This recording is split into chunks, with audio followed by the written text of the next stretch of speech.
అదేవిధంగా మరి పెద్దలు సుదర్శన్ రెడ్డి గారికి, మంత్రివర్యులు శ్రీధర్ బాబు గారికి, వేదిక మీద ఉన్న పెద్దలకు షబీరాలి గారికి, మిగతా వారందరూ కూడా పేరు పేరున నమస్కారం తెలియజేస్తూ, అదేవిధంగా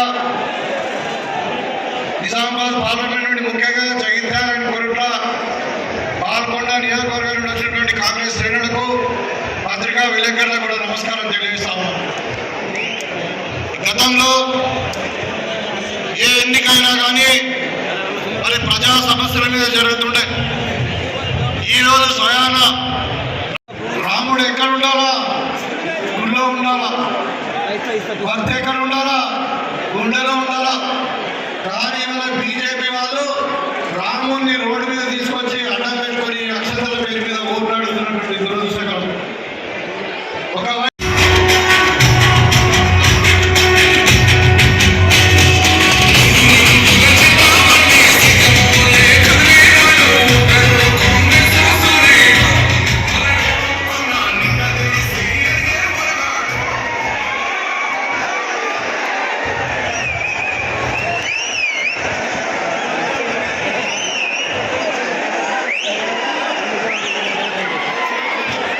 ఒక 5 నిమిషాల్లో వస్తున్నారు. దయచేసి ఇప్పుడు అఖిలేష్ రెడ్డి గారు ఒక నిమిషం నమస్కారం పెట్టాలని కోరుకుంటాం.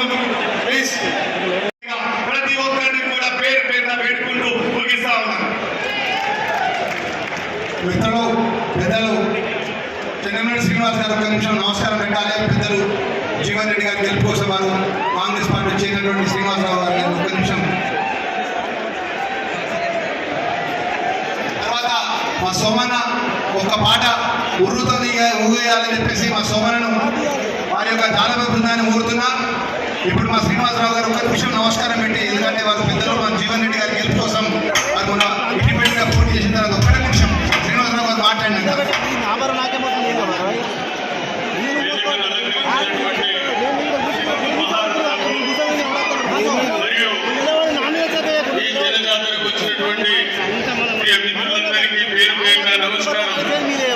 ముఖ్యంగా నేను కోరుట్ల నియోజకవర్గం ప్రజలను కోరేది ఒకటి ఏంటంటే, మొత్తం తెలంగాణలో చక్కెర ఫ్యాక్టరీ మూతపడి రైతులు ఏడుస్తున్నటువంటి నియోజకవర్గం మన కోరుట్ల నియోజకవర్గం.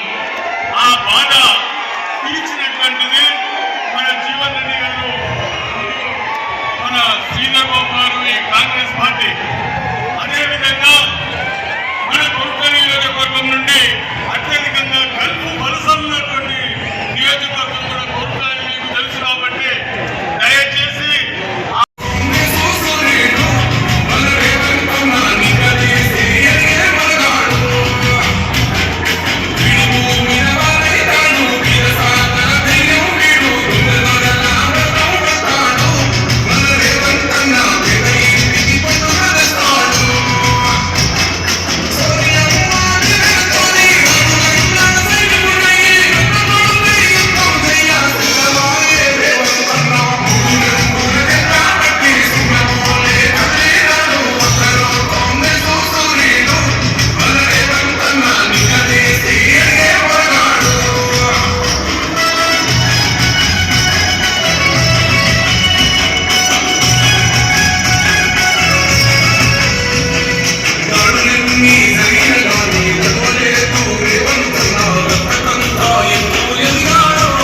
మన ప్రియతమ నాయకులు తెలంగాణ రాష్ట్ర ముఖ్యమంత్రి వర్యులు పెద్దలు రేవంత్ రెడ్డి గారు ఈరోజు మన ప్రియతమ నాయకులు నిజామాబాద్ పార్లమెంట్ అభ్యర్థి పెద్దలు జీవన్ రెడ్డి గారి గెలుపు కోసం వచ్చినటువంటి వారికి జగిత్యాల జిల్లా కాంగ్రెస్ పార్టీ పక్షాన జగిత్యాల జిల్లా తరఫున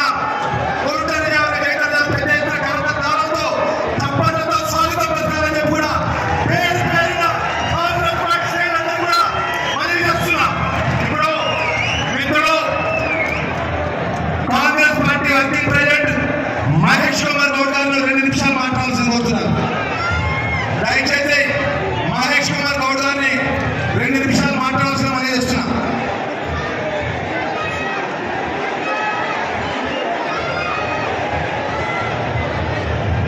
సభాధ్యక్షులు లక్ష్మణ్ గారు, గౌరవనీయులు రాష్ట్ర ముఖ్యమంత్రులు రేవంత్ రెడ్డి గారు, వేదిక పైనటువంటి మంత్రులు, శాసనసభ్యులు, శాసన మండలి సభ్యులు, నిజామాబాద్ పార్లమెంటరీ అభ్యర్థి జీవన్ రెడ్డి గారు, నరసింహరావు గారు, పెద్దలారా, రేవంత్ రెడ్డి గారు ముఖ్యమంత్రి అయిన తర్వాత ఆనాడు తుక్కుగూడలో సోనియా గాంధీ గారు ఇచ్చినటువంటి 6 గ్యారెంటీల్ని ఏ విధంగా ప్రజల ముంగిటకు తీసుకెళ్తున్నారో మనం చూస్తా ఉన్నాం. నేను జీవన్ రెడ్డి గారు ఎన్నికల ప్రక్రియలో నిజామాబాద్ పట్టణంలో ఆరోపణలు తిరుగుతున్నప్పుడు మహిళలతో కూడా మేము ఉచితంగా బస్సు వాడుతా ఉన్నాం, ఇది పెద్ద సౌలభ్యం జరుగుతా ఉంది మాకు అనేటువంటి మాట చెప్తా ఉన్నారు. అదేవిధంగా 500కి సిలిండర్ చాలా ఇళ్లకు వస్తూ ఉంది. 200 యూనిట్లకు కరెంటు బిల్లు కాల్చుకుంటే ఫ్రీగా కరెంటు బిల్లు వస్తూ ఉన్నాయి, 0 బిల్లు వస్తూ ఉన్నాయి.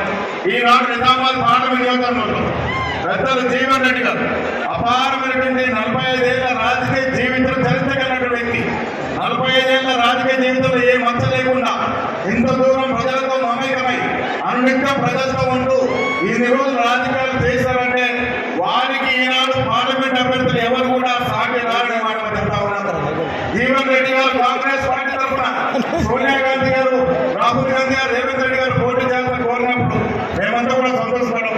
దానికి కారణం ఏంటంటే ఇవాళ జీవన్ రెడ్డి గారి అభ్యర్థిత్వానికి అటు బీజేపీ కానీ టీఆర్ఎస్ అభ్యర్థులు ఇద్దరు కూడా ఎవరు కూడా వాటిని సాధ్య లాగినటువంటి పరిస్థితి. తో పాటు ఇవాళ దేశంలో రాహుల్ గాంధీ గారిని ప్రధానమంత్రి చేయాల్సిన బాధ్యత మన మీద ఉందని మాట చెప్తూ దాంట్లో అంకురార్పణగా నిజామాబాద్ పార్లమెంట్ అభ్యర్థిని అత్యధిక మెజార్టీలో గెలిపించి వారికి రాహుల్ గాంధీ గారికి కానుక ఇద్దామని మాట చెప్తూ సెలవు తీసుకుంటా ఉన్నాడు. జై హింద్, జై కాంగ్రెస్. మిత్రులు, నిజామాబాద్ అర్బన్ శాసనసభ్యులు భూపతి రెడ్డి గారు మధ్యలో మాట్లాడిన 2 నిమిషాలు, అన్న 1 నిమిషం భూపతి రెడ్డి గారు ఎమ్మెల్యే గారిని 1 నిమిషం మాట్లాడాల్సిన మనం చేస్తున్నాం. అన్నదాన్ని దయచేసి వేదిక మీద పెద్దలు మిత్రులంతా కూడా కష్టం కష్టం వెళ్ళిపోవాలి. పెద్దలు చాలా కాలం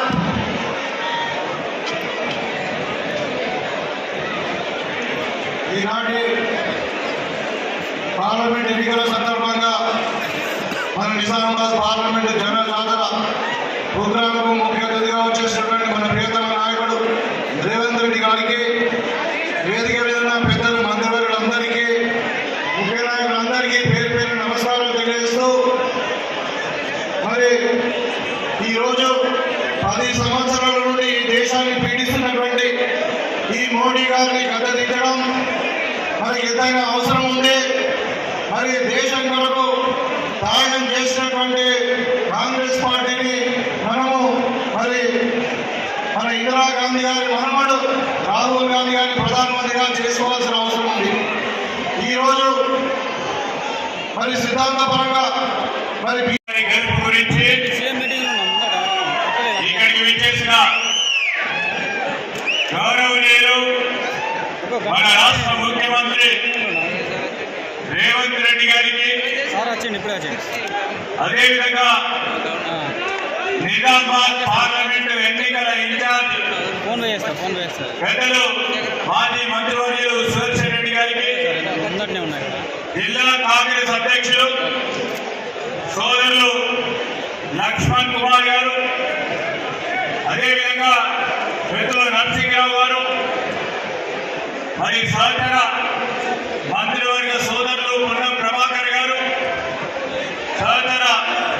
శాసనసభ్యులు, అదేవిధంగా పెద్దలు మాజీ మంత్రివర్యులు, వేదికపై ఆసీనులైన మరి ప్రదేశ్ కాంగ్రెస్ కమిటీకి సంబంధించి, జిల్లా కాంగ్రెస్ పార్టీకి సంబంధించిన పెద్దలు, ఈరోజు వివిధ స్థాయిలో ఉన్న ప్రజాప్రతినిధులు, ఈరోజు జగిత్యాలు కానీ కోరుట్ల నియోజకవర్గాలకు సంబంధించున్నారు. మిత్రులారా, ఈరోజు జీవన్ రెడ్డి గారి గురించి ఎవరు చెప్పనక్కర్లేదు. ఈరోజు ఈ ప్రాంతానికి సంబంధించి నిజాం షుగర్ ఫ్యాక్టరీ తెరవాలని ఆకాంక్షతో రాష్ట్ర ప్రభుత్వం ఏర్పాటైన మొదటి రోజు నుంచి ఈరోజు నిజాం షుగర్ ఫ్యాక్టరీ తెరవాలి, ఈ చక్కెర కర్మాగారం తెరవాలి. నిజాం షుగర్ ఫ్యాక్టరీకి సంబంధించిన రైతు సోదరులు కానీ ఈరోజు రైతుకు ఆ రోజు మద్దతు ధర రాకుంటే ఇటు జగిత్యాలు కానీ ఇటు కొరట్ల కానీ శాసన మండలి సభ్యుడిగా, కరీంనగర్ శాసన మండలి సభ్యుడిగా ఈరోజు 4 ఆనాడు ఉమ్మడి జిల్లాలకు సంబంధించి ప్రాతినిధ్యం వహిస్తా ఉన్న తరుణంలో ఎక్కడికి రైతుకి ఇబ్బంది వచ్చినా ముందు నిలబడ్డ వ్యక్తి జీవన్ రెడ్డి గారు. ఈరోజు మీ అందరూ కూడా చూసింటున్నా, మేము 6 గ్యారెంటీలే కాదు, మొన్న ముఖ్యమంత్రి గారు ఆధ్వర్యంలో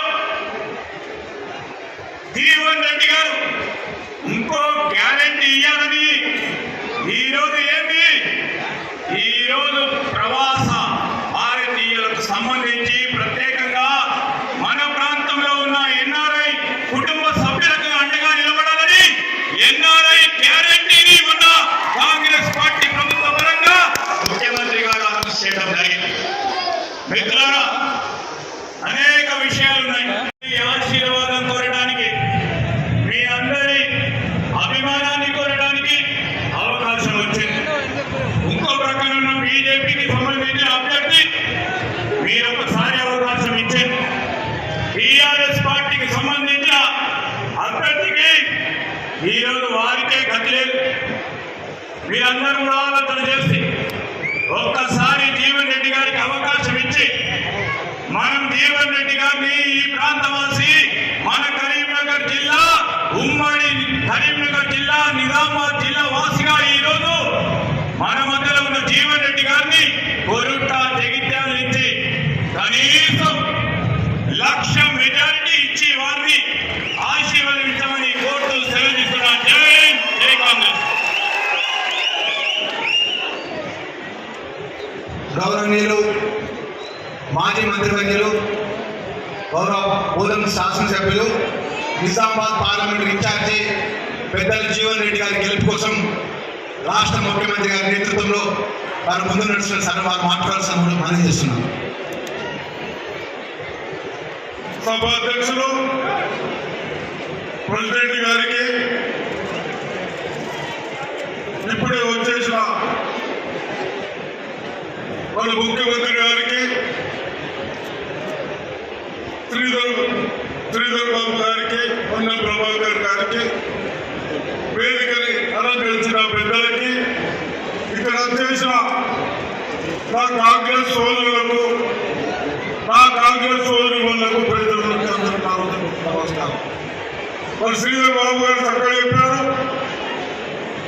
పోయిన ప్రభుత్వంలో కేసీఆర్ ఏదైతే చేసిన దుర్మార్గం పనులతో ప్రజలు ఏదైతే ఇబ్బంది పడతా ఉన్నారో ఆ ఇబ్బందిని దూరం చేసుకోవడానికి నేను కానీ, శ్రీధర్ బాబు గారి, మన అభ్యర్థి జీవన్ రెడ్డి గారు చక్కగా వ్యవసాయం పైన ఆధారపడి ఉన్న డిస్టిక్ లో ఆ దానికి ఏం చేస్తే బాగుంటుందన్న ఆలోచనతో ఈ కేసీఆర్ గతంలో నడిచే షుగర్ ఫ్యాక్టరీని క్లోజ్ చేసి బకాయిలు కట్టకుంటే 400 కోట్ల బకాయిలు ఉంటే మరి మన ముఖ్యమంత్రి గారు 1 టైం సెటిల్మెంట్ చేయించి మన దాన్ని మన ప్రజలకు అంకితం చేయడానికి వస్తా ఉన్నాం.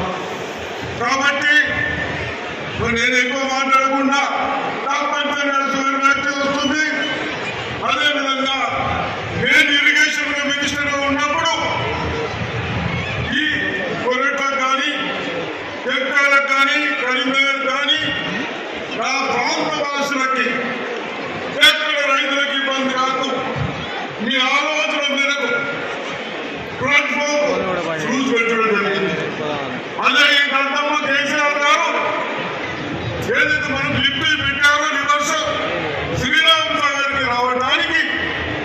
అది అసలే ప్రాజెక్టే పోయారు. కాబట్టి మీరు ధైర్యంగా ఉండండి. జిల్లా కాంగ్రెస్ అధ్యక్షుడు లక్ష్మణ్ కుమార్ గారు ఈనాడు పెద్దలు ఉత్తర తెలంగాణకి విశ్వమౌరైనటువంటి అందరికీ అనేక సందర్భాల్లో రాజకీయమైన కళాలతో పాటు ప్రజా సమస్యల మీద పోరాటం మార్గాన్నిచ్చినటువంటి పెద్దలు ఈరోజు నిజామాబాద్ పార్లమెంట్ అభ్యర్థులు జీవన్ రెడ్డి గారు మనందరినీ కూడా ఉత్తేజపరిచి పార్లమెంట్ స్థానాన్ని గెలిపించాలని తెలిసినటువంటి గౌరవనీయులు ముఖ్యమంత్రి శ్రీ రేవంత్ రెడ్డి గారికి, సహచార మంత్రి గౌరవనీయులు పెద్దలు శ్రీధర్బాబు గారికి, పెద్దలు సుదర్శన్ రెడ్డి గారికి, షబీర్ గారికి, మహేష్ గౌడ్ గారికి, వేదిక మీద పెద్దలకు కనిపించినటువంటి కాంగ్రెస్ కుటుంబ సభ్యులందరికీ కూడా హృదయపూర్వకంగా నమస్కారం తెలియజేస్తా ఉన్నా. మీ అందరికీ ఒకటే ఒక మాట, దేశ ప్రజాస్వామ్యం ప్రమాదంలో ఉంది. ఈరోజు 30 సంవత్సరాల తర్వాత ప్రజాస్వామ్యంలో ఉన్న ఎన్నికల్లో బీజేపీ ఏ పార్టీ సహకారం లేకుండా అధికారంలోకి వచ్చింది. కానీ నరేంద్ర మోడీ ఈ యొక్క 10 సంవత్సరాల్లో 50 దేశాల ఆస్తులని కూడా డబల్ ఆదాని అమ్మానికి మొత్తం అప్పచెప్పిండు. అది సరిపోదన్నట్టుగా రాబోయే కాలంలో ఈ స్మార్ట్ ట్రాన్స్ఫర్ అంటా ఉన్నాడు.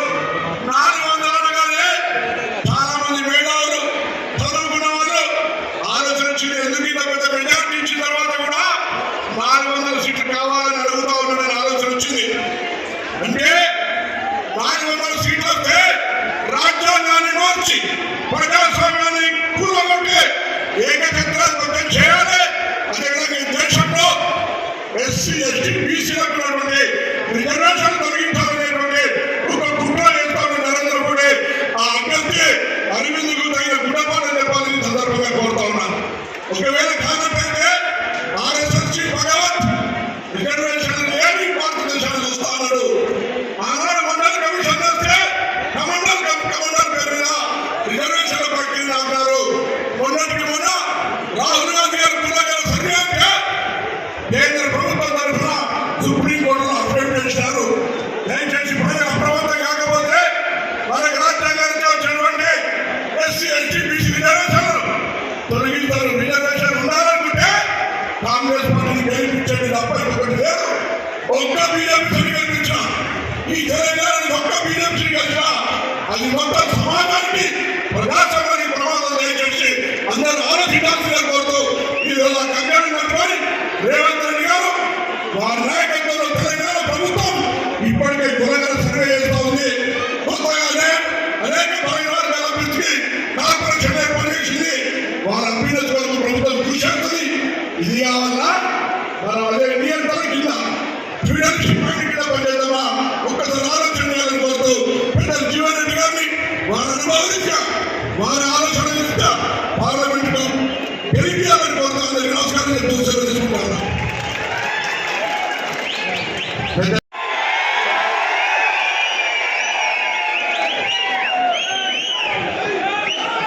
నమస్కారం.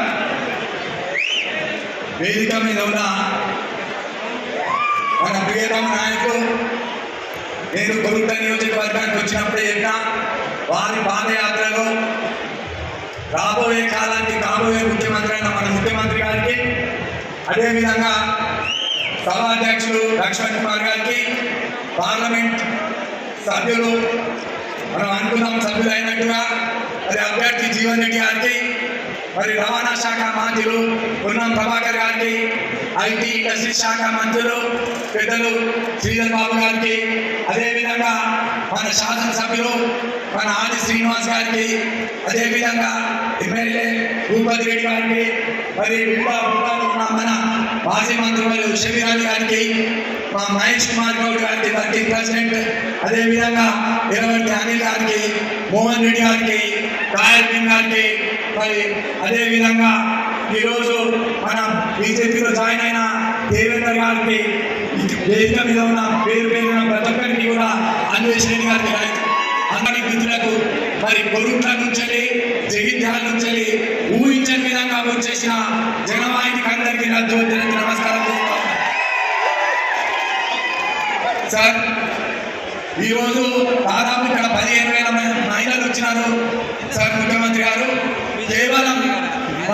సంక్షేమ పథకాలు మీరు ప్రవేశపెట్టిన 6 గ్యారెంటీల కోసం వీళ్ళను చూసినందుకు ఇలా దాదాపు 12,000 మంది కొరుట్ల మెట్పల్లి నుంచి వెళ్ళి జగిత్యాల నుంచి దాదాపు 12,000 మహిళలు వచ్చారు. మీరు ఇచ్చిన ఉచిత బస్సు రవాణా సౌకర్యం కోసం వారు మీకు సంతోషం తెలిపడానికి ఈరోజు ఇక్కడికి కొరుట్లలో మెట్పల్లి నుంచి జగిత్యాల నుంచి రావడం జరిగింది సార్. అదేవిధంగా ఇక్కడ సిలిండర్ మీరు 500 రూపాయల సిలిండర్ ఇచ్చారు. వివిధ మనం ఇచ్చిన హామీలు చాలా మటుకు అమలైనాయి కాబట్టి ఇక్కడ ప్రజలు సంతోషంగా మీ సభను చూసేటందుకు మరి మిమ్మల్ని కలిసేటందుకు మీరందరూ ఇక్కడికి వచ్చినందుకు మీకు మరొకసారి ధన్యవాదాలు తెలియజేస్తున్నాను. అదేవిధంగా ఇక్కడ మరి మొన్న నాకు నేను తెలుస్తున్నాను దీంతో మరి ఇలా అరవింద్ గారు ఇక్కడికి వచ్చి ఎందుకు పోటీ చేసినారో తెలియదు సార్. మరి ఇక్కడ మరి ఆకుల లింగారెడ్డిని నీకు టికెట్ ఇప్పిస్తా అని, జైన్ వెంకట్ నీకు టికెట్, జైన్ సునీతాకు లేడీ అయితే నీకు టికెట్, మరి ఇట్లా మరి పద్మశాలి అయితే నువ్వు నవీను ఇన్ని పేర్లు మోసం చేసి ఆఖరికి తను వచ్చి ఇక్కడ పోటీ చేసి సార్ మమ్మల్ని కూడా పెట్టడానికి ఇక్కడికి వచ్చారు. బీఆర్ఎస్ను బీజేపీ ఒకటిగా ఇక్కడ క్లియర్గా అర్థమైంది సార్. వాళ్ళు ఉపాయకార ఒప్పందం చేసుకొని ఎక్కడెక్కడైతే కాంగ్రెస్ పార్టీ బలంగా ఉన్నదో పెద్దల జీవన్ రెడ్డి గారిని నన్ను ఇక్కడ ఓడించే ప్రయత్నం చేసింది సార్. అది తప్ప మీరు చూసినారు ప్రజల విశ్వాసం ఆత్మహత్య ఎట్లా ఉండదు.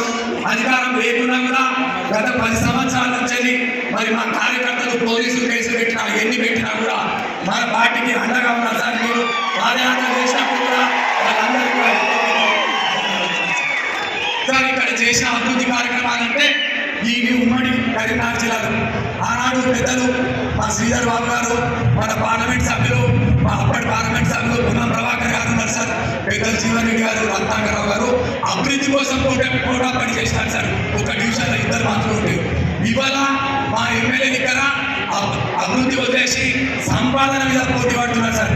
ఇక్కడ కొరుట్ల ఎమ్మెల్యే ఎంత సంపాదించాడు, పాల్గొండ ఎమ్మెల్యే ఎంత సంపాదించాడు, ఆర్మూరు ఎమ్మెల్యే ఎంత సంపాదించాడు, నిజామాబాద్ రూరల్ ఎమ్మెల్యే ఎంత సంపాదించాడు అన్న విధంగా వాళ్ళు ఆ కరప్షన్లో పోటీ పడతా ఉన్నారు సార్. మరి అభివృద్ధి అనేది ఇద్దరు తక్కువ అయిపోయింది సార్. ఇక్కడ సార్ ఒకటే ఒక విన్నపం, మేము ఇక్కడ పెద్ద రత్నాకరరావు ఉన్నప్పుడు దాదాపు 5,000 ఇల్లు కట్టించినారు సార్. 5,000 ఇల్లు కట్టించినారు. మరి మీ టెక్నాలజీ వెటర్నరీ కాలేజ్ కానిది, ఎంఆర్ఓ ఆఫీస్ కానిది, డిఆర్ఓ ఆఫీస్ కానిది, పాలిటెక్నిక్ కాలేజ్ కానిది, ఫిల్టర్ బెడ్ కానిది, కళ్యాణ మండపం కట్టిస్తే అప్పుడు కళ్యాణ మండపాన్ని పక్కదారు పట్టించి మళ్ళా మీరు ఇచ్చిన నిధులతోటి ఇవాళ మీరు 15 కోట్ల నిధులు ఇస్తే కళ్యాణ మండపానికి 70 లక్షల రూపాయలు పెట్టి మరి ఇలా మంచి చేయడం జరిగింది.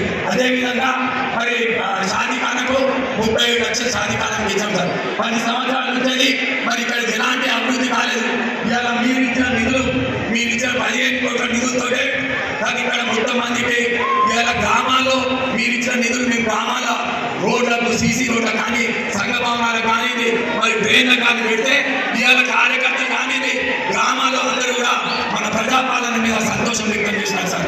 నాకు ఈ అవకాశం ఇచ్చిన మరి సభాధ్యక్షులకు, మరి కొరుట్ల నియోజకవర్గ ప్రజలకు మీరు చాలాసేపు ఎదురు చూస్తున్నారు. మీరు ముఖ్యమంత్రి గారు జీవన్ రెడ్డి గారిని సమావేశం కోసం దయచేసి ఆలోచించండి. మరి ఒక్కసారి నాకు మొన్న నేను నా ఓటు పైన ఇది నా ఓటు అనుకోని మీకు దగ్గర నమస్కారం చేస్తున్నా. జీవన్ రెడ్డి గారిని పెద్ద మెజార్టీతోటి గెలిపియండి.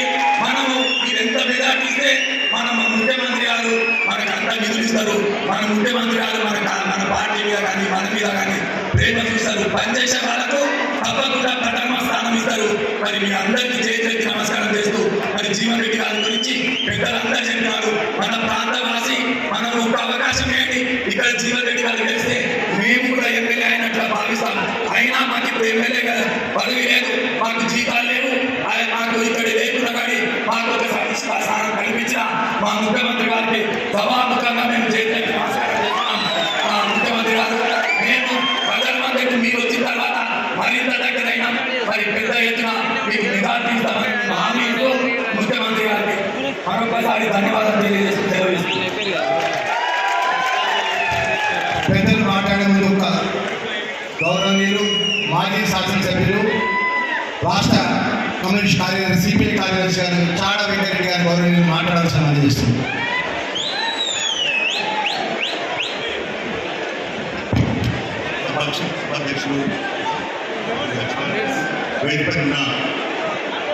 ఈనాటి చేతికి మీరందరూ ఎదురు చూస్తున్నటువంటి మన ముఖ్యమంత్రి వర్యులు రేవంత్ రెడ్డి గారు, అలాగే మంత్రివర్యులు చంద్రబాబు గారు, ప్రభాకర్ గారు, మన అభ్యర్థి మనందరం కూడా మన ఆయన ఎన్నికల్లో గెలిపించే లక్ష్యంగానే మన్ను డెటల్ సైతం ఎక్కడ చేయకుండా ఇక్కడికి వచ్చినటువంటి మీ అందరినీ చూస్తూ ఉంటే మరి పెద్దలు జీవన్ రెడ్డి గారు నేను 40 సంవత్సరాలు చూస్తూ ఉన్నాను. ఆయన ఎమ్మెల్యే ఉన్నా, ఎమ్మెల్సీ ఉన్నా, మంత్రిగా ఉన్నా, లేదా ఏ పదవిలో ఉన్నా ఆ పదవికి వన్న ఇచ్చే మనిషి ఎవరైనా ఉన్నారంటే జీవన్ రెడ్డి గారే.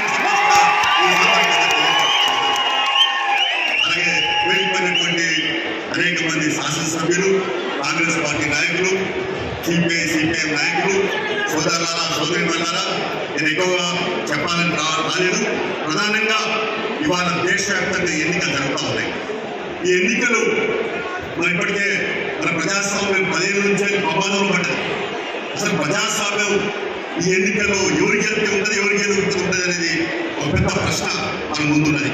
ప్రధానంగా నరేంద్ర మోడీ అధికారంలోకి వస్తే ఇక ఈ ప్రజాస్వామ్యం ఉన్నది, రాజ్యాంగం ఉన్నది, నియంతృత్వం, మతోన్మాదం, మతాల మధ్య శిక్షు కొట్లాటలు, కులాల మధ్య శిక్షు కొట్లాటలు, ప్రాంతాల మధ్య కొట్లాటలు ఇవన్నీ జరిగే అవకాశం ఉంది.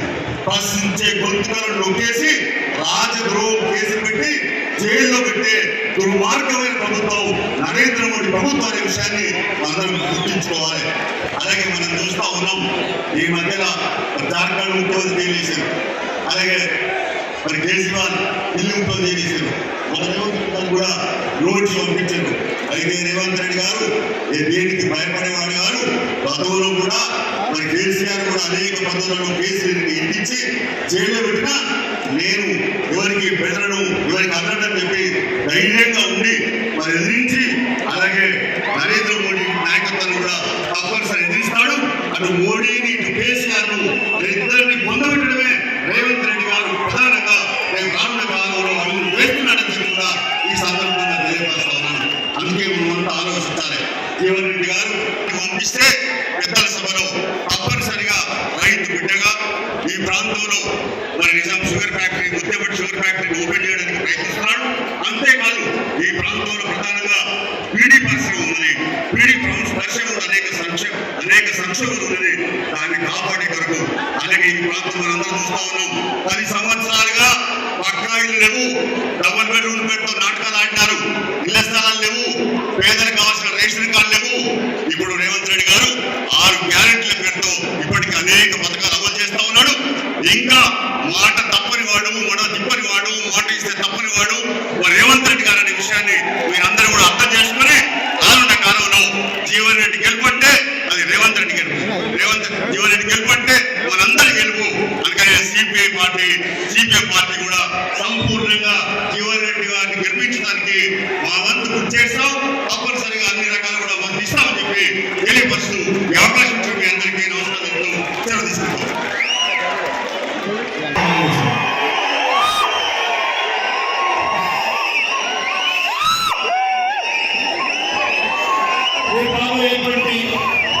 పార్లమెంట్ ఎన్నికల్లో మీ అందరి మద్దతు కోరడానికి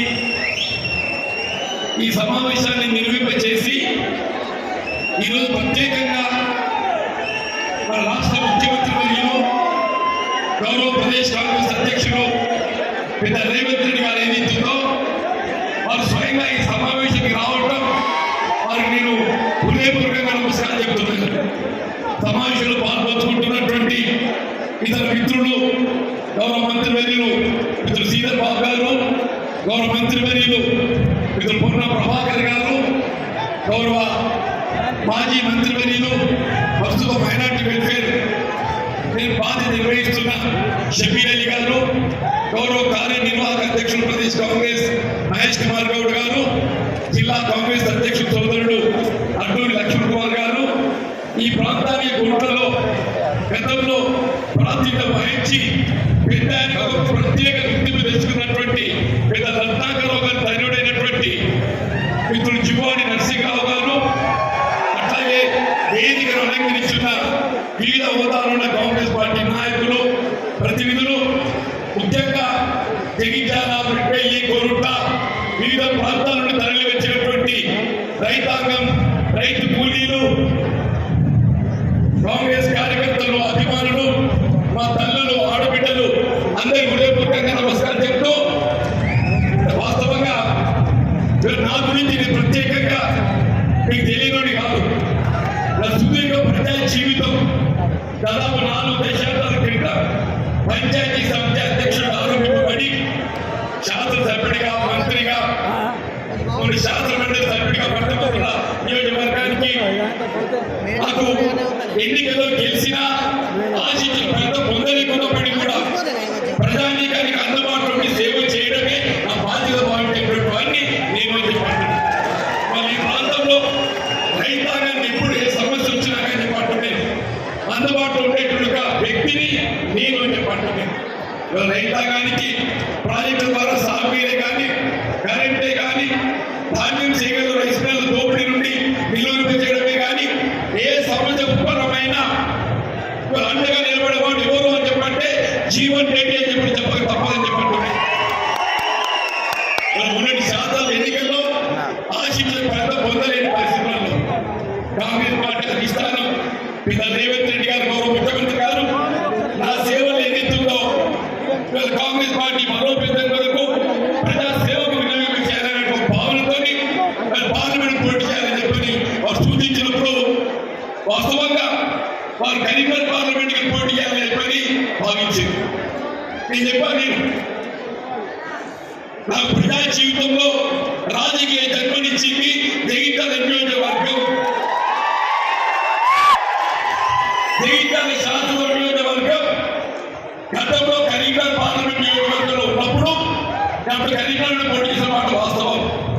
వీళ్ళు మారిన పరిస్థితులకు అనుగుణంగా జగిత్యాలే కానీ, కోరుట్లే కానీ పునర్విభజన ఏదైతుందో నిజామాబాద్లో అంత బాగా ఉంటుంది. నా కాంగ్రెస్ పార్టీ అధిష్టానం పార్లమెంట్ సభ్యుడు పోటీ చేసే అవకాశం కల్పించాలని భావిస్తున్న తరుణంలో వారు ఒకటే కోరినాడు.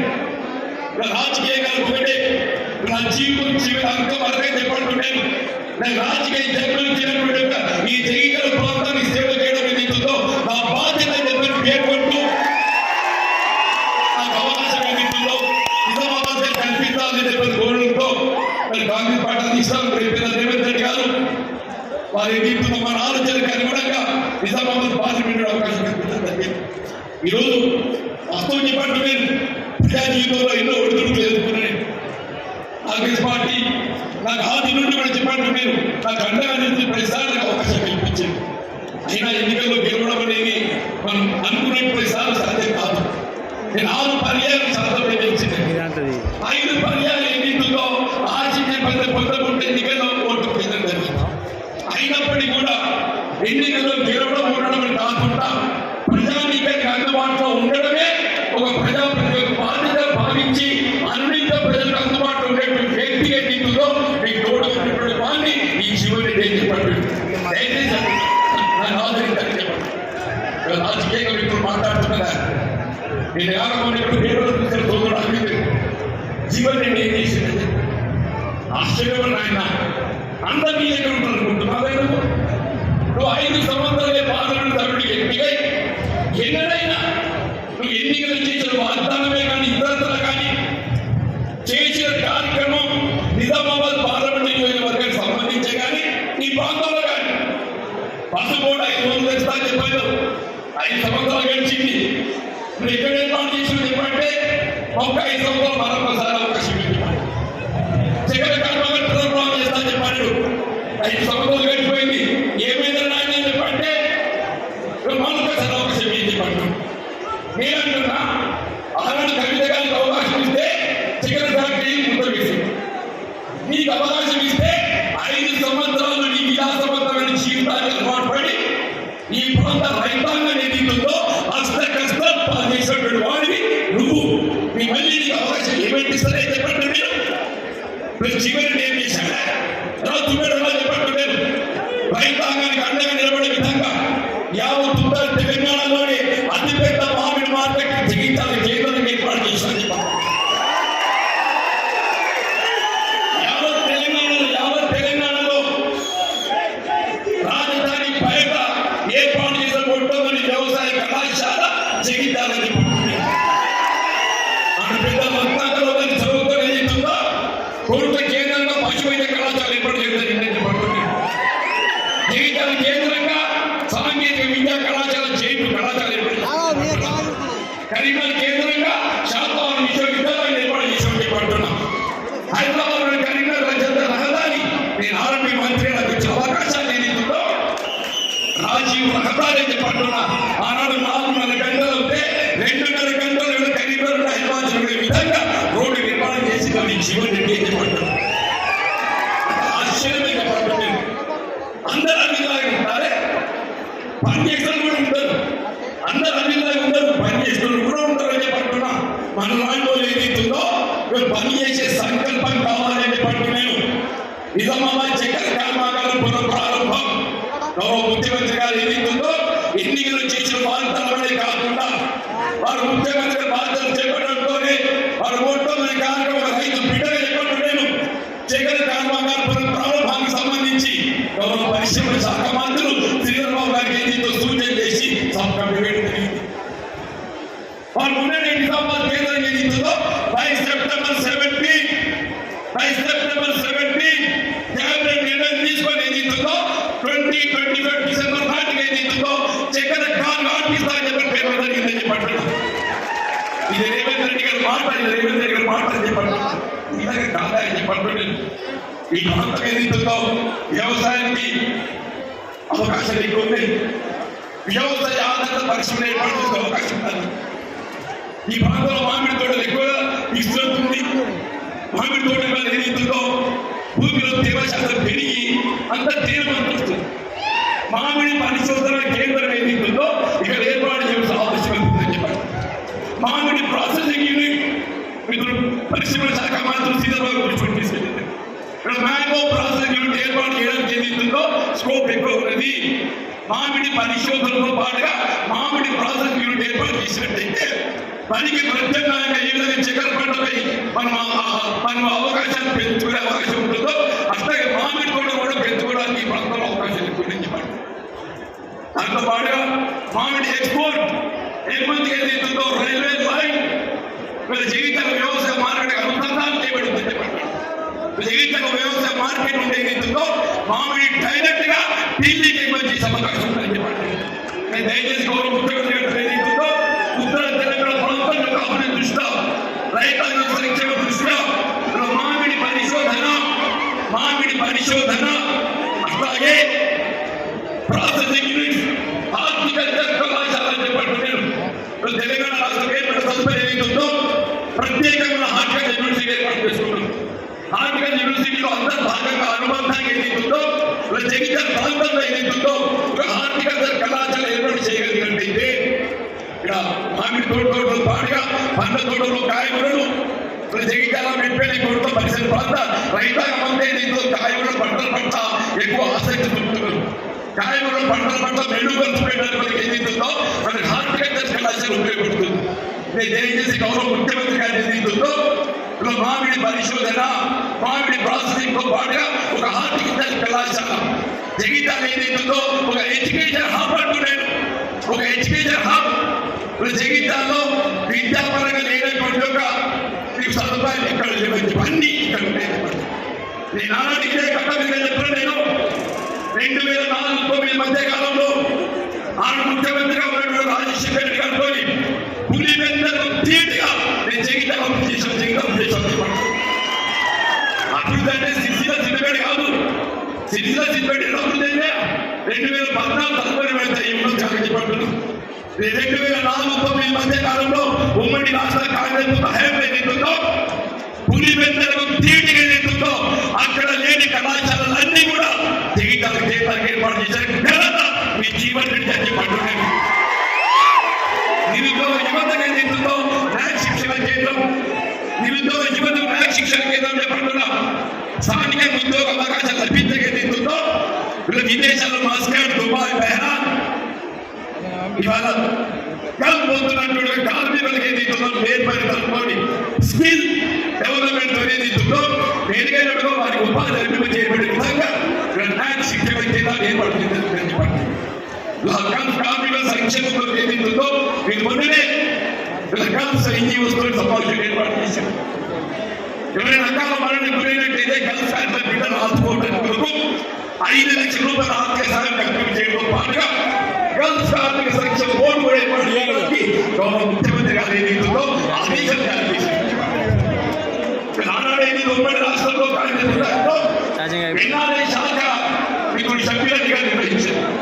ఇవాళ స్వయంగా మన ముఖ్యమంత్రి గారు ఏదైతుందో విదేశాంగ శాఖ ఎన్ఆర్ఐ రాష్ట్ర పరిధిలో ఏదైతే విదేశాంగ శాఖ ఒకటి కూడా గల్ఫ్ సంక్షేమం తీసుకొచ్చుకోలేదు ఏదైతుందో వాళ్ళు స్వయంగా సమీక్షించి వాళ్ళ సంక్షేమం పాటుపడే విధంగా ఏదైతుందో పాటుపడుతున్న గౌరవ ముఖ్యమంత్రి గారు చెప్పాలి తప్పదు. బీడీ కార్మికులే మన ప్రాంతంలో ఆడబిడ్డ ఏదైతుందో మే 1 ప్రపంచ కార్మిక దినోత్సవం చెప్పంటున్నా స్థానికంగా ఆడబిడ్డ ఏదైతుందో ఇలా కేంద్రంలో యూపీఎఫ్ చేపట్టిన ఉపాధి హామీ పథకానికి తోడు మా ఆడబిడ్డలు నీడ పట్టు ఏదైతుందో వాళ్ళు బీడీ చేస్తారు. బీడీ పరిశ్రమ కేంద్రం ఏమైపోయిందంటే ఒక ఆదాయం చూపేటటువంటి ఒక పరిస్థితి. కానీ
చెమటను తాగబోసి మీ కండరాలను కనిపించి పారిశ్రామిక రంగంలో ప్రపంచ అభివృద్ధిలో కార్మికులు త్యాగాలు చేసి కార్మికులు నిర్మించిన కార్మికుల త్యాగాలతో కార్మికుల పోరాటంతో ఏర్పడ్డ ఈ తెలంగాణ రాష్ట్రంలోని సింగరేణి కార్మికులు, ఆర్టీసీ కార్మికులు, విద్యుత్ కార్మికులు, మా రిక్షా ఆటో కార్మికులకు అందరికీ కూడా మేడే శుభాకాంక్షలు తెలియజేస్తున్నా.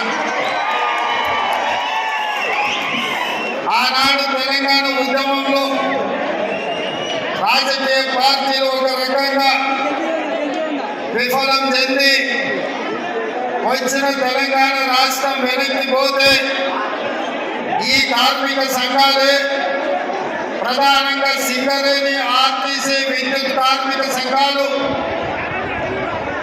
వేలాదిగా ఈ కార్మికులు సకల జనుల సమ్మెను చేపట్టి ఢిల్లీ ప్రభుత్వాన్ని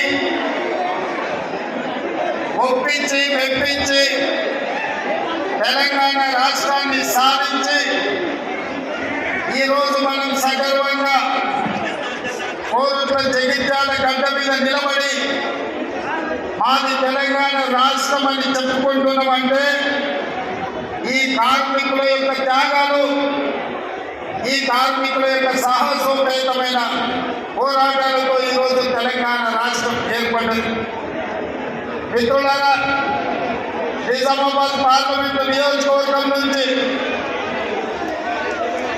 పెద్దలు జీవన్ రెడ్డి గారిని, శ్రీమతి సోనియా గాంధీ, శ్రీ మల్లికార్జున్ ఖర్గే గారు, శ్రీ రాహుల్ గాంధీ గారి ఆదేశాల మేరకు కాంగ్రెస్ పార్టీ అభ్యర్థిగా ఈ ఎన్నికల రంగంలో తెలంగాణ కాంగ్రెస్ నిలబెడితే ఈ కార్యక్రమాన్ని జిల్లా పార్టీ అధ్యక్షుడు అట్టూరి లక్ష్మణ్ గారి అధ్యక్షతన పెద్దలు మిత్రులు శ్రీధర్ బాబు గారు, మిత్రుడు మంత్రివర్యులు పొన్నం ప్రభాకర్ గారు, పెద్దలు సుదర్శన్ రెడ్డి గారు, మహమ్మద్ అలీ షబీర్ గారు, భూపాల్ రెడ్డి ఎమ్మెల్యే గారు, జిల్లా పార్టీ అధ్యక్షుడు మానాల మోహన్ రెడ్డి గారు, మా మిత్రుడు ఎమ్మెల్సీ కార్యనిర్వాహక అధ్యక్షుడు మహేష్ గౌడ్ గారు, అదేవిధంగా సిపిఐ రాష్ట్ర జాతీయ నాయకులు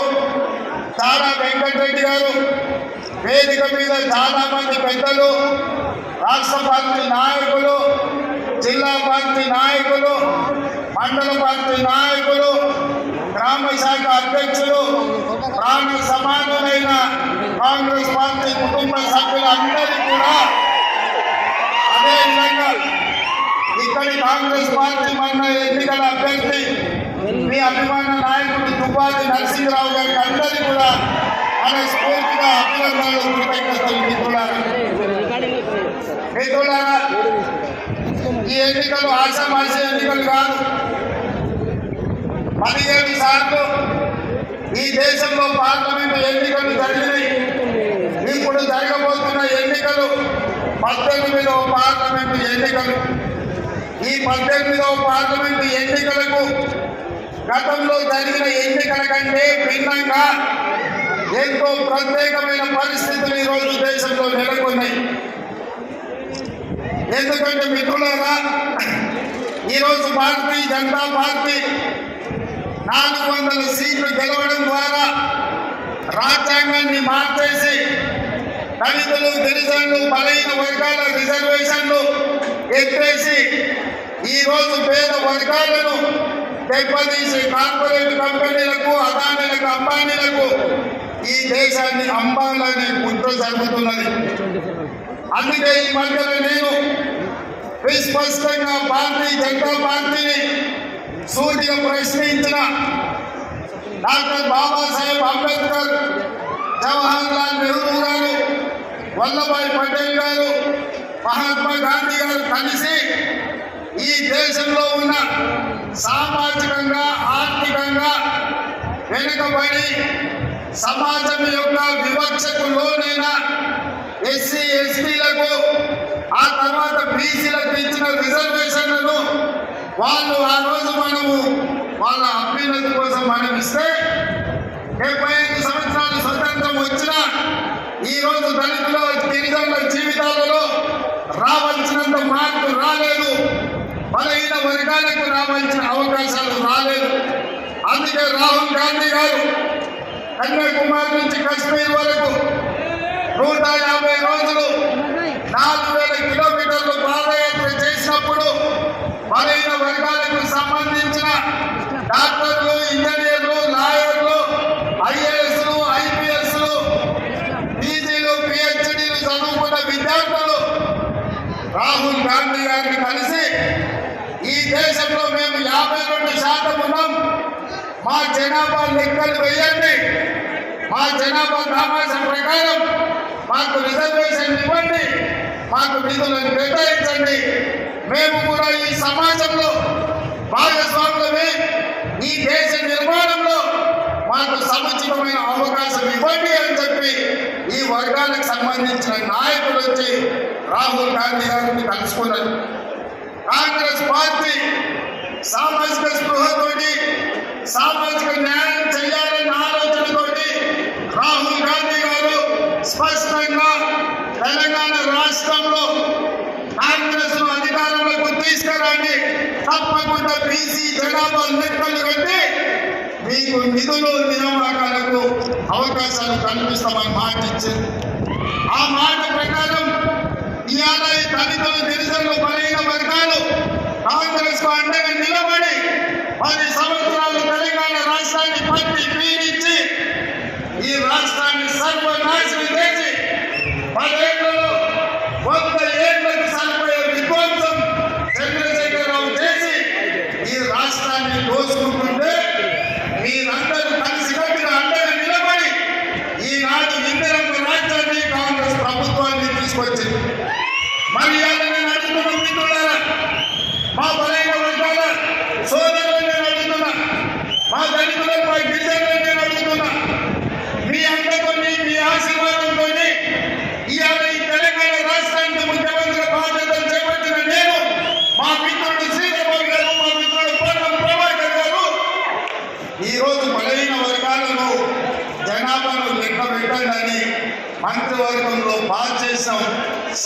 సభలో తీర్మానం చేసినాం, దానికి సంబంధించి నిధులు కేటాయించాం. అదేవిధంగా సమాజంలో మైనారిటీలు పూర్తి స్థాయిలో వివక్షకు లోనవుతున్నారని ఆనాడు సెక్రటరీ గారి నేతృత్వంలో డాక్టర్ వైఎస్ రాజశేఖర రెడ్డి గారు మైనారిటీలకు కూడా 4% రిజర్వేషన్ ఇచ్చి వాళ్ళు కూడా ఈ దేశంలో భాగస్వాములే, ఈ దేశంలో వాళ్ళకు కూడా న్యాయం జరగాలి అని నిర్ణయం తీసుకున్నారు. ఇంకా కాంగ్రెస్ పార్టీ దళితులు, గిరిజనులు, బలహీన వర్గాలు, మైనారిటీలకు రిజర్వేషన్ ఇచ్చి నిధులు కేటాయించి వాళ్ళ అభ్యున్నత కోసం పనిచేయాలనుకుంటుంటే ఇవాళ బీజేపీ కుట్ర చేస్తున్న సోదరులారా.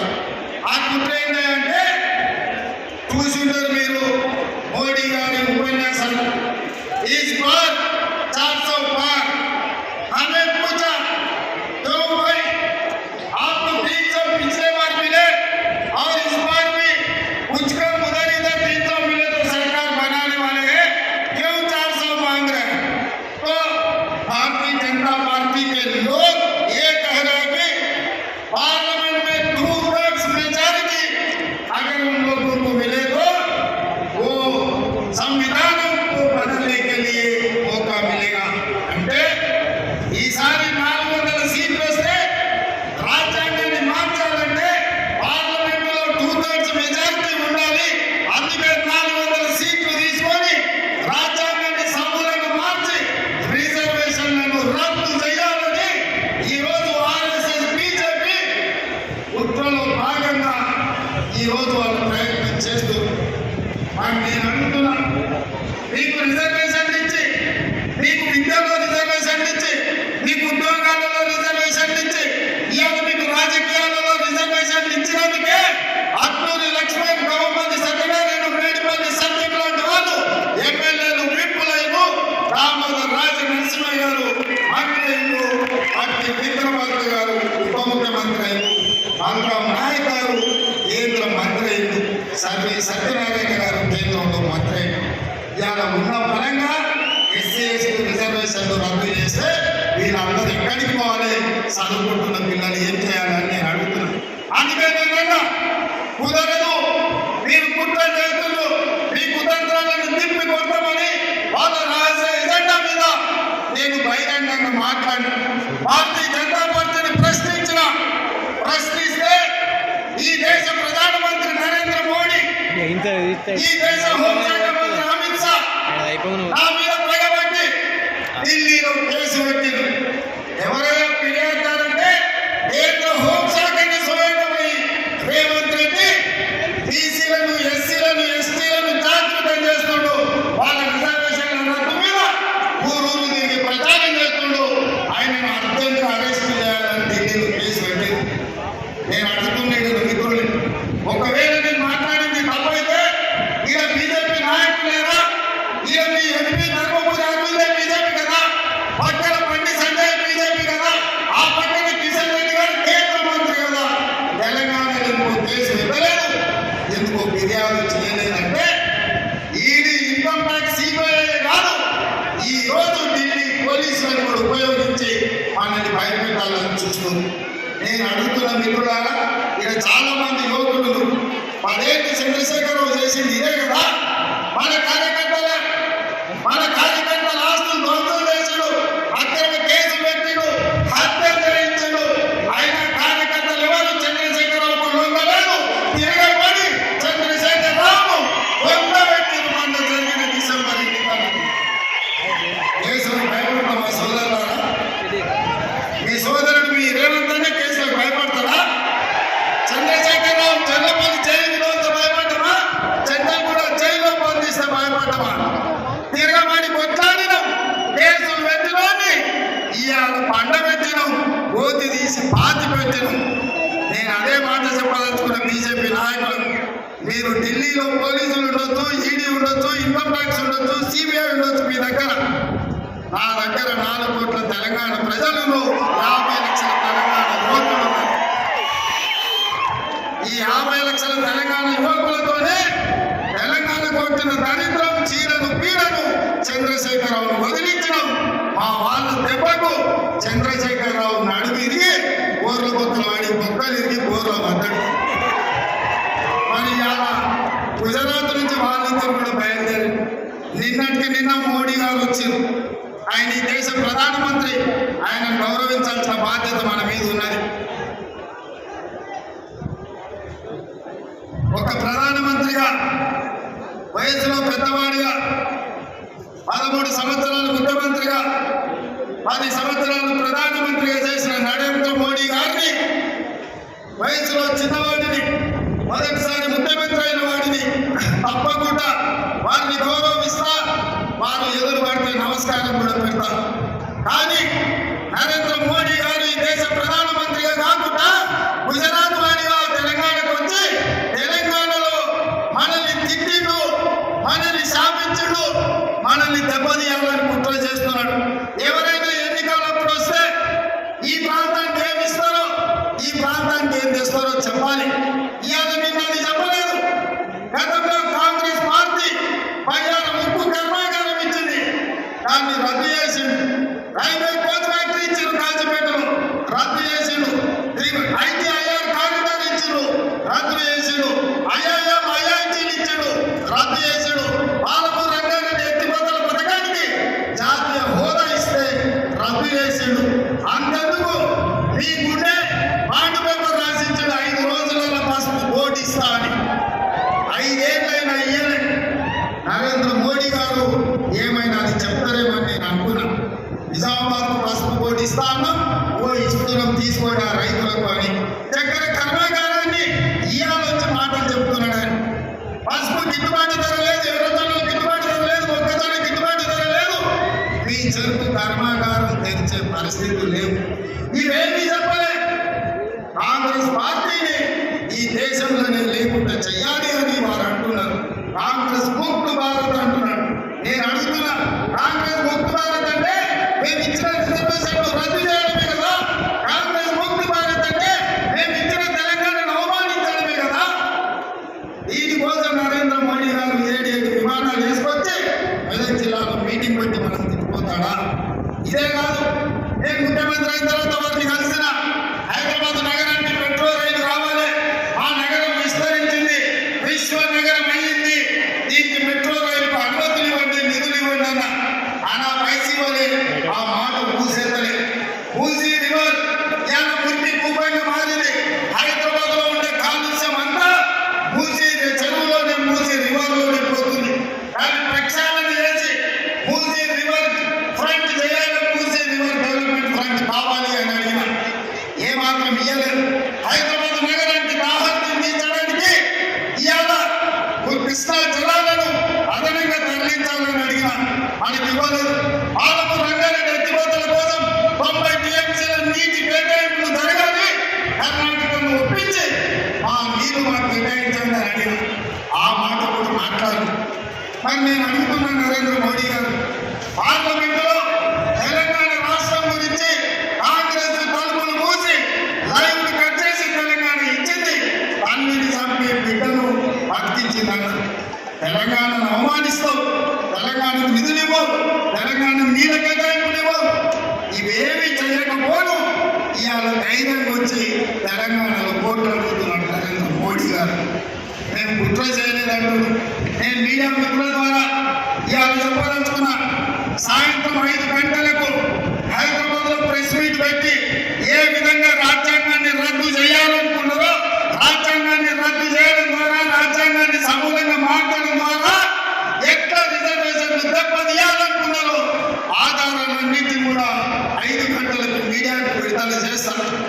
దేశ ప్రధానమంత్రి అబద్ధం చెప్తున్న నరేంద్ర మోడీ గారు, మీ స్థాయికి, మీ హోదాకు ఇది నగదు. ప్రధానమంత్రి గారు, మీరు మీ పార్టీ 2000 సంవత్సరంలోనే రాజ్యాంగాన్ని సమూలంగా మార్చడానికి కమిషన్ నియమించను, మీరు బేసిక్ నోటిఫికేషన్ ఇచ్చారు.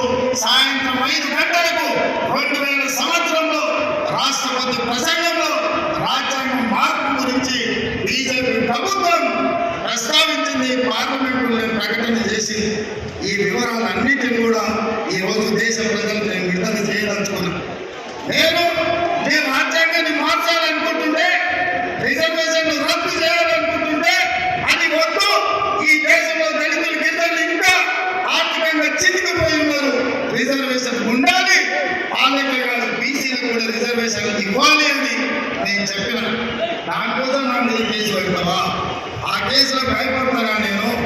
20 ఏళ్ల నుంచి ఎన్నో ఒడిదుడుకులను చూసినా, ఎన్నో ఆటుపోట్లను చూసినా.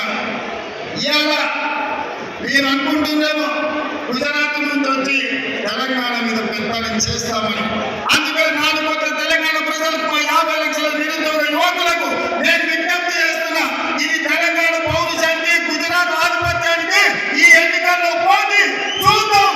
తెలంగాణ పౌరుషం గెలుస్తుందా, గుజరాత్ ఆధిపత్యం గెలుస్తుందో నేను చూస్తా. ఆ రాష్ట్రం నుంచి వచ్చి నా రాష్ట్రానికి వచ్చి నా రాష్ట్ర నడిగడ్డ మీద నిలబడి ఈ రాష్ట్ర ముఖ్యమంత్రిని బెదిరిస్తున్నామంటే తెలంగాణ సమాజం ఎట్టిలో గుడ్డిలో కాదు. నువ్వు భయపడడానికి ఇక్కడ ఎవరు అమాయకులు లేరు. ప్రధానమంత్రి గారు మీరు అనుకుంటున్నారేమో తెలంగాణ గడ్డ మీదకి గుజరాత్ నుంచి వచ్చి బెదిరిస్తామని. ఇది నా ఊరు, ఇది నా ప్రాంతం. నా ఊరికి వచ్చి నన్నే బెదిరిస్తావా? నేనేం మాట్లాడినా రిజర్వేషన్లు రద్దు చేయొద్దని, రాజ్యాంగాన్ని మార్చొద్దని అన్నాను. ఒకవేళ నీకు నచ్చుదే నా మాట విను, నచ్చకపోతే నా ఇష్టం. రాజ్యాంగం మారితే రిజర్వేషన్లు రద్దు చేస్తాను. ప్రజల్ని ఓట్లాడు, ప్రజలే తీర్పిస్తారు ఎవరి పక్కన నిలబడాలి. అంతే తప్ప మీరు ఆలోచన చేయండి సోదరుల. పక్కూరాడు మన ఊరికి వచ్చి మన ఊరు చౌరస్తా నిలబడి మనల్ని అవమానించే విధంగా మన ఊరోళ్ళను తిట్టు ఊరుకుంటే మనం ఊరుకుంటామా? ఉంటామా? మనకి ఏమన్నా విభేదాలు ఉండొచ్చు, మనకి భిన్నాభిప్రాయాలు ఉండొచ్చు. కానీ మనం ఊరు గౌరవం వచ్చినప్పుడు ఊరంతా ఏకంగా వచ్చే అవసరం ఉందా లేదా ఒకసారి ఆలోచన చేయండి. ఇవాళ నన్ను 1 తారీఖు నాడు అంటే ఇవాళ ఢిల్లీలో పోలీస్ స్టేషన్లో హాజరుగామని హుకుం జారీ చేసిన అమిత్ షా గారు. ఏ దౌర్జన్యమా ఇది? నేను ఇలా కోర్టులో మీటింగ్ పెట్టుకున్నా, సాయంత్రం కుక్కట్పల్లిలో పెట్టుకున్నా, ఆ తర్వాత శేర్లింగపల్లి పెట్టుకున్నా, రేపు జగిత్యాలకు వస్తున్నా. నేనంట ఎన్నికల ప్రచారం అంతా మానేసి ఢిల్లీ పోలీస్ స్టేషన్లో రాజ్యాంగం ఎందుకు రద్దు చేస్తున్నారు, రాజ్యాంగాన్ని ఎందుకు మారుస్తున్నారని అడిగినందుకు ఢిల్లీ పోలీస్ స్టేషన్లో ముద్దాయిగా పోయి నేను హాజరు కావాలంట. ఇదేనా మీ నీతి ప్రధానమంత్రి గారు? మీకు ప్రధానమంత్రిగా బాధ్యత ఇచ్చింది ప్రజలు రేవంత్ రెడ్డిని పోలీస్ స్టేషన్లో వేయడానికైనా? ఇదా మీరు నేర్చుకున్నది? ఇట్లా భయపడి ఎంతకాలం మీరు రాజ్యాన్ని వెళ్తారు? ఇట్లా భయపడించి ఆధిపత్యం చెలాయించి అన్యాయంగా రాజ్యాలు వేయాలనుకుంటే నిజాం నవాబ్ ఏ పాటికి ఏం గతి పట్టిందో కనుక్కోండి. రజాకార్ల పరిస్థితి ఎక్కడికి పోయిందో మీరు ఒకసారి తెలుసుకోండి. ఈ ప్రాంతం కొమరం భీం రామ్జీ గోండు, సర్దార్ సర్వాయి పాపన్న చాకలి ఐలమ్మ వంటి కొమరేలాంటి వీరులు ఏలిన ప్రాంతం ఇది. ఆ పౌరుషం మాలో ఉంది. మీరు భయపడడానికి ఎవరు సిద్ధంగా లేరు. మీరు 4 సీట్లు 5 సీట్లు తెలంగాణలో గెలుచుకోవాలంటే మమ్మల్ని భయపెట్టే 1 సీట్ కూడా రాదు. మీకు చేసిన పని చెప్పుకోండి. మీ కార్యకర్తలు మీరు ఏంటి మొరగాల్లో, మీరు మీ ఎంపీలు ఏం పని చేసి చెప్పండి. ప్రజల్ని ఒప్పించండి, ప్రజల్ని మెప్పించండి, తెలంగాణకు నిధులు ఇవ్వండి, తెలంగాణను అభివృద్ధి చేయండి. అప్పుడు తెలంగాణ ప్రజలు మిమ్మల్ని స్వాగతిస్తారు తప్ప భయపెట్టి మా మీద పెత్తనం చేయాలంటే నిజాంలకు రజాకర్లకు పట్టిన గదే భారతీయ జనతా పార్టీకి పడతారని చెప్పి నేను ఈ సందర్భంగా తెలియజేస్తున్నాను. మిత్రులారా, ఇవాళ మనం మెట్రో రైలు అడిగినాం. మనకి ఏమి ఇచ్చిందా అంటే దానికి బుద్ధి ఇచ్చింది. అది ఒకసారి ఇక్కడ ఇస్తారు. జీవనాన్న గుడి, జీవనాన్న గుడి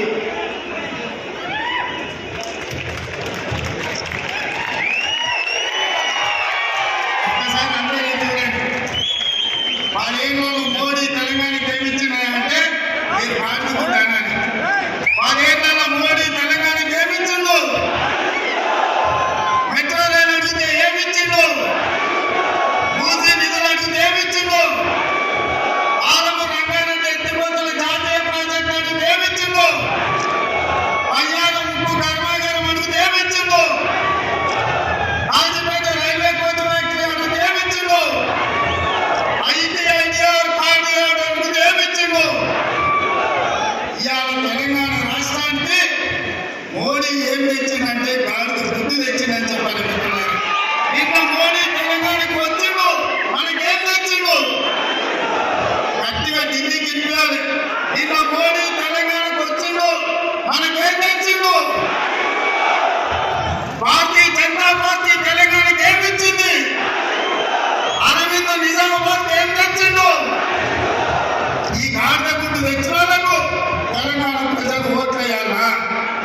పెద్దలు జీవన్ రెడ్డి గారు మీ అభ్యర్థి. నేను ఒక మాట చెప్పదలుచుకున్నా. మిత్రులారా, చాలా మందికి పదవి వస్తే వాళ్ళ పరపతి పెరుగుతుంది, పదవి వస్తే వాళ్ళ గౌరవం పెరుగుతుంది, పదవి వస్తే వాళ్ళకు వన్యం వస్తుంది. కానీ పెద్దలు జీవన్ రెడ్డి గారు 1981లో సమితి ప్రెసిడెంట్ గా ఎన్నికైన కాడ నుంచి ఇవాళకి 43 సంవత్సరాలైంది. 6 సార్లు ఎమ్మెల్యేగా, ఓసారి ఎమ్మెల్సీగా, మంత్రిగా ఎన్నో రకాలుగా వారు ప్రజా జీవితంలో ఉన్నారు. వారి వల్ల పదవులకు వన్నే వచ్చింది తప్ప ఏ రోజు కూడా జీవన్ రెడ్డి గారు ఆ పదవులను అడ్డం పెట్టుకొని అధికారం చెలాయించడానికో అవినీతికి పాల్పడడానికో ఏ రోజు కూడా ఆ పదవిని వాడుకోలేదు. నాకంటే ఎక్కువ కోరుట్ల జగిత్యాల ప్రజలకు తెలుసు, కరీంనగర్ నిజామాబాద్ బిడ్డలకు తెలుసు. అందుకే ఇవాళ వాస్తవంగా వారిని నేను కరీంనగర్ నుంచి పోటీ చేయమని రిక్వెస్ట్ చేస్తాను. గతంలో వారు చేసేది కాబట్టి వారు అన్నారు, ముఖ్యమంత్రి గారు నా వయసు దాదాపుగా 68కి వచ్చింది, నేను నా ప్రాంత ప్రజల మధ్యనే ఉండాలనుకుంటున్నా. అందుకే జగిత్యాల ఎక్కడ ఉన్నదో, కోరుట్ల ఎక్కడ ఉన్నదో ఆ పార్లమెంటు నిజామాబాద్ పార్లమెంటు నుంచే ఆ ప్రాంతంలో రైతులు ఉన్నారు. ఎర్రజొన్న రైతుల సమస్యలు ఉన్నాయి, చెరుకు రైతుల సమస్యలు ఉన్నాయి, ఒట్లు వండించడంలో గిట్టుబాటు ధర అవసరం ఉంది. అదే విధంగా పసుపు కావచ్చు, ఈ ప్రాంతంలో సోయాబీన్ కావచ్చు, మొక్కజొన్నలు కావచ్చు, అత్యధికంగా మామిడి తోటలు ఇలా రీసెర్చ్ సెంటర్ పెట్టాలని, మామిడి తోటల రైతులకు అండగా నిలబడాలి. నేను శాశ్వతంగా నా ప్రాంత రైతాంగానికి రుణపడి ఉన్నా. నా చివరి క్షణం వరకు, ఆఖరి ఊపిరి వరకు ఈ ప్రాంత రైతులకు అండగా నిలబడాలి. నాకు అవకాశం ఇవ్వండి. నిజామాబాద్ నుంచి పెద్దలు చెప్పారు, చెప్పిన వారి విజ్ఞప్తిని మనం నిర్ణయం తీసుకోవాలి. వారు ఒకవేళ అట్లానే అనుకుంటే ఏం అభ్యంతరం లేదు, నిజామాబాద్ నుంచి పోటీ పెట్టు, మరి గెలిపించే బాధ్యత నీది సుదర్శన్ రెడ్డి గారిని నాకు చెప్పారు. ఎందుకంటే కోరుట్ల జగిత్యాల ఒక రకమైన వాతావరణం, మిగతా నిజామాబాద్ లో ఇంకొక రకమైన వాతావరణం.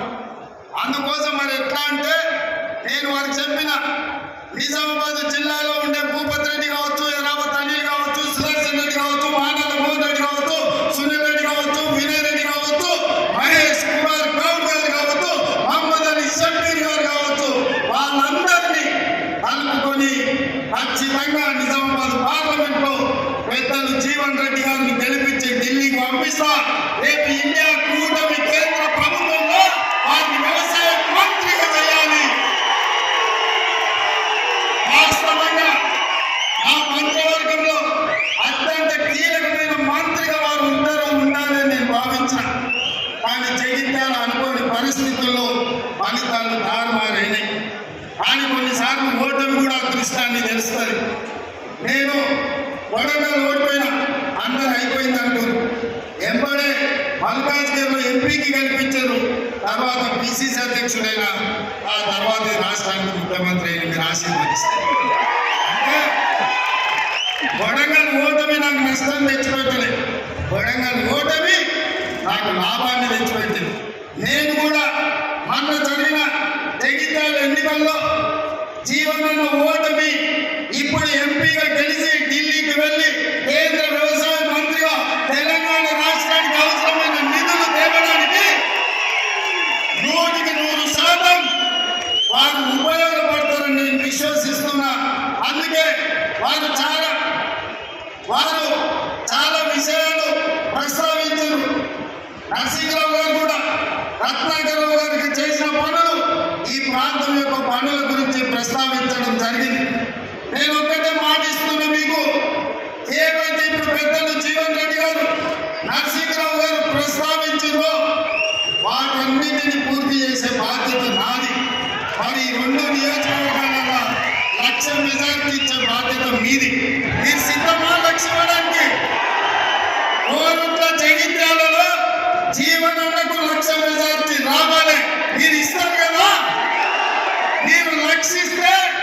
మీకు 100 కోట్లు నిధులు ఇచ్చే బాధ్యత నాది. ఈ ప్రాంతం అభివృద్ధి చేసే బాధ్యత నాది. ఈ సీటు గెలిస్తే బీజేపీ పన్నుతున్న కుట్రలు, రాజ్యాంగంలో మార్పు, రిజర్వేషన్ల రద్దు జరగదు. ఇవాళ రిజర్వేషన్లు ఉండాలి అంటే పెద్దలు జీవన్ రెడ్డి గారు నిలవాలి. ఇవాళ రాజ్యాంగం మీద దాడి జరుగుతుంది. ప్రజాస్వామిక వాదులందరూ ఆలోచన చెయ్యండి. ఈ ఎన్నికలు ఆషామాష ఎన్నికలు కాదు అని నేను అందుకే మళ్ళొక్కసారి చెప్తున్న మిత్రులారా, ఇది మన సమాజానికి రెండు ప్రమాదం దాపురించి ఉన్నది. అందుకే ఈరోజు అమిత్ షా గారు కూడా వస్తున్నారు. వారైనా చెప్పాలి ఎందుకు బీసీ జనాభా లెక్కలు వద్దంటున్నారు, బీసీ జనాభాకు రిజర్వేషన్ ఎందుకు పెంచొద్దంటున్నారు. అమిత్ షా గారు ఈరోజు తెలంగాణలో సమాధానం చెప్పాలి. వారు ఈరోజు తెలంగాణ పర్యటన చేస్తున్నారు. తెలంగాణ ప్రజలకు అమిత్ షా గారు సమాధానం చెప్పాలి. బీజేపీ ప్రభుత్వం కుట్రల్ని తిప్పికొట్టే బాధ్యత తెలంగాణ కాంగ్రెస్ పార్టీ తీసుకోవాలి. నేను మళ్ళొక్కసారి విజ్ఞప్తి చేస్తున్నా, ఈ 2 నియోజకవర్గాల నుంచి 1,00,000 మెజారిటీ ఇవ్వాల్సిందిగా మీ అందరినీ కోరుకుంటున్నా. మీరు సిద్ధమేనా?